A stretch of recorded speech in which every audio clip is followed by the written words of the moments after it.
ವೀಕ್ಷಕರಿಗೆ ನಮಸ್ಕಾರ. ಈಗ 20ನೆಯ ಶ್ಲೋಕ ಮತ್ತು ಅದರ ವಿವರಣೆ.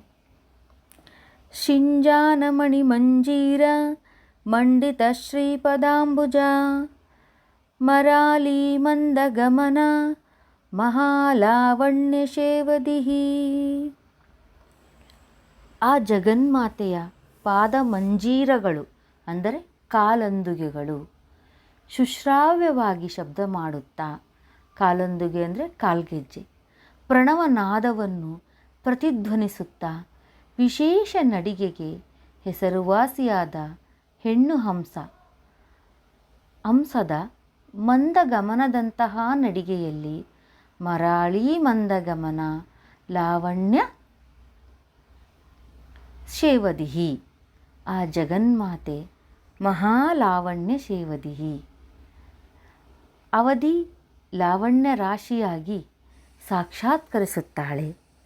ಆ ಲಾವಣ್ಯವು ಮನೋವಿಕಾರವನ್ನುಂಟು ಮಾಡದೆ ಚಿತ್ತಕ್ಕೆ ಶಾಂತಿಯನ್ನು ತಂದುಕೊಡುತ್ತದೆ.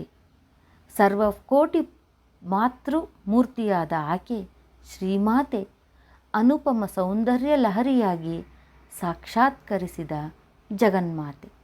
ಅಂದರೆ ಇಲ್ಲಿ ಅಮ್ಮನ ಪಾದಗಳಿಗೆ ಹಾಕ್ಕೊಂಡಿರೋ ಕಾಲ್ಗೆಜ್ಜೆ, ಆಕೆ ನಡೆಯುವಾಗ ಅದು ಕರ್ಕಶವಾಗಿ ಕೇಳಲ್ಲ. ಹಾಗೆ ಆ ಅಮ್ಮ ನಡಿಗೆಯೂ ಹಾಗೆ ಇರುತ್ತೆ ವೀಕ್ಷಕರೇ, ಸುಶ್ರಾವ್ಯವಾಗಿ ಅದು ಆ ಕಾಲ್ಗೆಜ್ಜೆ ಪ್ರತಿಧ್ವನಿಸುತ್ತವೆ.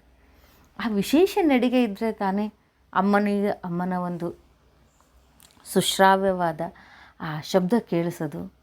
ನಾವು ಹೇಗೋ ಕುಣ್ಕೊಂಡು ಮಾಡಿಕೊಂಡು ಹೋದರೆ ಆ ಗೆಜ್ಜೆಯ ದನಿ ಸಹನೂ ಕರ್ಕಶವಾಗಿಯೇ ಕೇಳಿಸುತ್ತೆ. ಹೌದಲ್ವ ವೀಕ್ಷಕರೇ? ಮತ್ತೆ ಮುಂದಿನ ವಿಡಿಯೋದಲ್ಲಿ ಮುಂದಿನ ಶ್ಲೋಕದೊಂದಿಗೆ ಭೇಟಿಯಾಗೋಣ ವೀಕ್ಷಕರೇ. ಧನ್ಯವಾದಗಳು.